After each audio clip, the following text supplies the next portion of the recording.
Ministerio La Palabra del Mesías presenta Gema de Amor.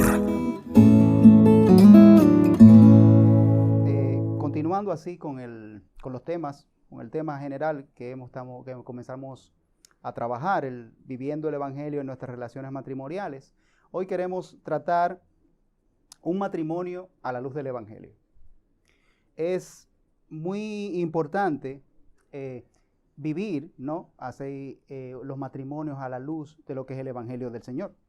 Pero lo que normalmente nosotros hemos visto en lo largo del tiempo que tenemos que hemos transcurrido enseñando en la iglesia, es que la mayoría de personas no conocen en realidad lo que es el Evangelio. Y obviamente, para poder nosotros hablar de lo que es un matrimonio a la luz del Evangelio, tendríamos entonces que definir primeramente qué es el Evangelio, ya que obviamente debemos de conocerlo para poder aplicarlo en otras áreas. Queremos comenzar primero diciendo lo que no es el Evangelio. Y el Evangelio no es, o más bien el Evangelio no es solo una porción de las Escrituras que nosotros tomamos para aplicarla a nuestra vida. Eso no es el Evangelio. Dice en 2 Timoteo 3, 16 al 17, toda la Escritura es inspirada por Dios y útil para enseñar, útil para reprender, útil para corregir, útil para instruir en justicia, a fin de que el hombre de Dios sea perfecto, equipado para toda buena obra. Esto es interesante y esto es importante que lo llevemos a cabo, porque toda la Escritura es la que nos va a guiar para que nosotros podamos vivir una vida piadosa como Dios lo desea. No es yo tomar solamente una parte de la Biblia y aplicarla a mi vida y las demás dejarla fuera. Hay muchas personas que entienden que las cosas más importantes de la Biblia pudieran ser, por ejemplo, los 10 mandamientos, como hay en algunos casos. Hay algunas religiones, por ejemplo, que entienden que solamente los escritos de Pablo son los importantes. Algunos obvian algunas cartas de la Biblia. Sin embargo, es necesario tomar en consideración todo el contenido de las Escrituras para así poder nosotros entender realmente lo que es el Evangelio. El Evangelio no solamente fue expuesto en el Nuevo Testamento. El Evangelio viene siendo expuesto durante todas las Escrituras, donde todo el desarrollo de lo que es la historia del ser humano. También, por otro lado, nosotros tenemos que entender que el Evangelio no es ser buenas personas. Y es aquí donde muchas veces pensamos que siendo buenos nosotros podemos en verdad agradar a Dios de alguna u otra manera. La realidad es que la bondad o ser bondadosos no nos va a llevar a ningún lado. El Evangelio no es o no se va a realizar, o el Evangelio nosotros no lo vamos a vivir porque seamos buenas personas. Dice en Efesios 2, del 8 al 9, porque por gracia habéis sido salvados por medio de la fe, y esto no de vosotros, sino que es un don de Dios, no por obras, para que nadie se gloríe. El Evangelio no es buenas obras o hacer obras de bien social, y es una realidad que el Evangelio incluye lo que son las obras de bien social. El Evangelio nos motiva y nos insta a nosotros a hacer buenas obras. De hecho, dice el mismo Señor Jesucristo, en esto es glorificado mi Padre, en que lleve muchos frutos. Y esos frutos tienen que ver directamente con las cosas que nosotros, con las obras que nosotros realizamos. Esos frutos tienen que ver con la forma como nosotros tratamos a nuestros semejantes. Esos frutos tienen que ver con el amor, como nosotros nos desenvolvemos en el mundo en el cual Dios nos ha puesto. O sea que ciertamente el Evangelio incluye lo que son las buenas obras. Sin embargo, no son en realidad las buenas obras. El hecho de que yo sea bueno no quiere decir que yo esté viviendo un evangelio. De hecho, hay personas que no son creyentes, que hasta son ateos y llevan una vida, por así decirlo, desinteresada, o una vida quizás que ayudan a otras personas. Sin embargo, eso no quiere decir que estén viviendo el Evangelio. El Evangelio tampoco es asistir a una iglesia o asistir de manera regular a una iglesia. Eso no es el Evangelio. Hay muchas personas que piensan que por el hecho de ir a una iglesia, por el hecho de asistir con regularidad a todas las actividades que tiene una iglesia o a la iglesia a la que pertenecen, eso ya lo hace a ellos cristianos, lo hace a ellos evangélicos, que es el nombre normal que normalmente se nos da a los que así creemos en el Evangelio. El Evangelio no tiene que ver con esto. De hecho, el mismo Señor Jesucristo, el día en que nos presentemos delante de Él, va a haber un grupo en el que le va a decir que no lo conocen.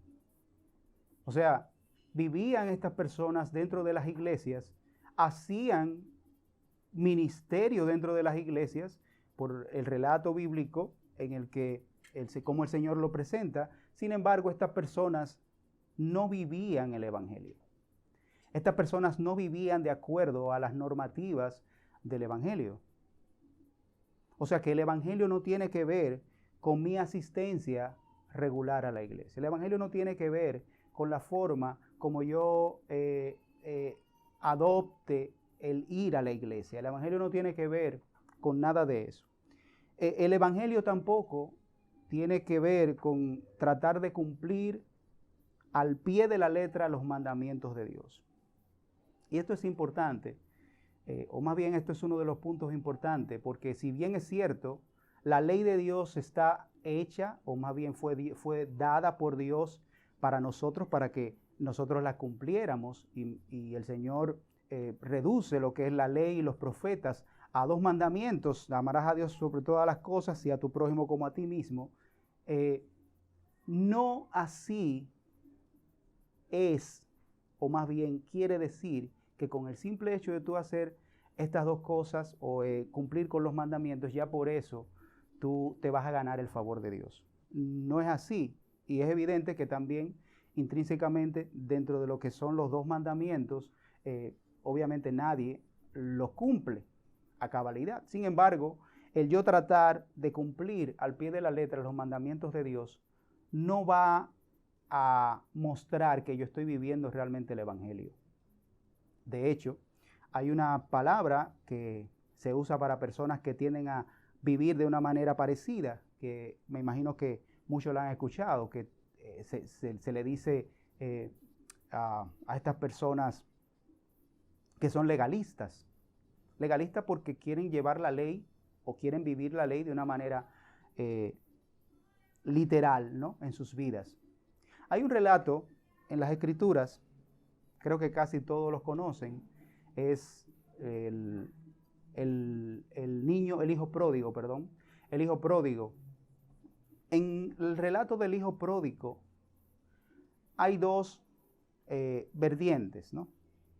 Están aquellas personas que representan a lo que es el hijo pródigo, aquellas personas que son liberales, que son libertinos, y que viven una vida de esa manera. Ese representa a los libertinos. Sin embargo, aquellas personas que son legalistas son las que representan al hermano del hijo pródigo. El hermano en el texto no quería, en realidad, que su padre bendijera o se alegrara por la forma como volvió el hijo. Porque él decía que él estuvo siempre con él. Él decía que él estuvo siempre a su lado y que complacía a su padre en todo. Sin embargo, él nunca había podido tomar ni siquiera un corderito para festejar con sus amigos. Este representa a lo que es el legalista. Al fin y al cabo, el legalista no está interesado por vivir realmente el Evangelio. El legalista está interesado por cumplir, o sea, por ganarse algo. Es por esto que le estaba diciendo que el Evangelio no es vivir de una manera legalista. Es por esto que entendemos que para poder vivir el matrimonio a la luz del Evangelio, es necesario que comprendamos qué es el Evangelio, ¿no? El Evangelio no es nada de lo que hemos ya mencionado. El Evangelio no es nada de eso. Pero, ¿qué es el Evangelio?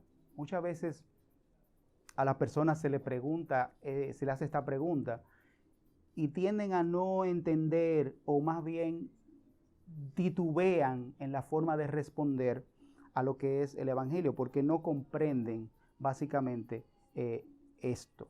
El Evangelio realmente es algo sencillo. El Evangelio es algo práctico. De hecho, en el Nuevo Testamento vemos cómo muchas personas eran transformadas por el Evangelio, precisamente porque por la sencillez que involucraba el Evangelio, las personas lo entendían y era fácil para ellos comprenderlo. Por eso, a mí me gustaría, antes de continuar quizás en profundidad con el tema, tratar de qué es el Evangelio en sí. ¿Cómo podemos nosotros entender el Evangelio? Y para eso vamos a hablar de varias partes. Vamos a hablar de varias partes que componen lo que es el Evangelio. En primer lugar, tenemos que hablar de quién es Dios. Yo creo que ese es el punto neurálgico en el cual nosotros en nuestra época, en la época en que estamos viviendo, hay muchas personas que tienen problemas para entender quién es Dios. En el primer siglo no tenían ese inconveniente. En el primer siglo todos sabían quién era Dios. Era fácil responder a una pregunta de esta manera. ¿Quién es Dios? Y cualquier persona lo iba a responder de una manera acertada. Sin embargo, debido a la cantidad de religiones, por ejemplo, que las que estamos expuestos, a la cantidad de cosas, de informaciones que hay en las calles, se nos hace muy difícil ver realmente quién es Dios. Se nos hace muchas veces tan difícil, o a las personas les hace tan difícil describir a ese Dios. Yo quiero compartir con ustedes una cita, ¿no?, de lo que es la Confesión de Fe de Westminster, de la Confesión Bautista de Westminster, con relación al tema de quién es Dios. Le voy a leer esta parte. Dice así: hay un solo Dios vivo y verdadero, quien es infinito en su ser y perfección, un espíritu purísimo, invisible, sin cuerpo, partes o pasiones. Es inmutable, inmenso, eterno, incomprensible, todopoderoso, sapientísimo, santísimo, totalmente libre y absolutísimo. Hace todas las cosas según el consejo de su propia, inmutable y justísima voluntad, para su propia gloria. Es amorosísimo, benigno, misericordioso, paciente, abundante en bondad y verdad, perdona la iniquidad, la transgresión y el pecado, y es galardonador de aquellos que le buscan diligentemente. Además es justísimo y terrible en sus juicios, que detesta todo pecado y que de ninguna manera declarará como inocente al culpable. Este es Dios. Realmente, cuando en las personas vemos, o más bien pensamos en Dios, pensamos muchas veces en términos humanos. Y no sé por qué, pero casi nunca hacemos esa separación que hay entre lo que es Dios y dónde Él está. Casi siempre entendemos que Dios es un ser poderoso, pero en lo profundo no entendemos qué tan poderoso y lo que significa realmente la posición de ese Dios.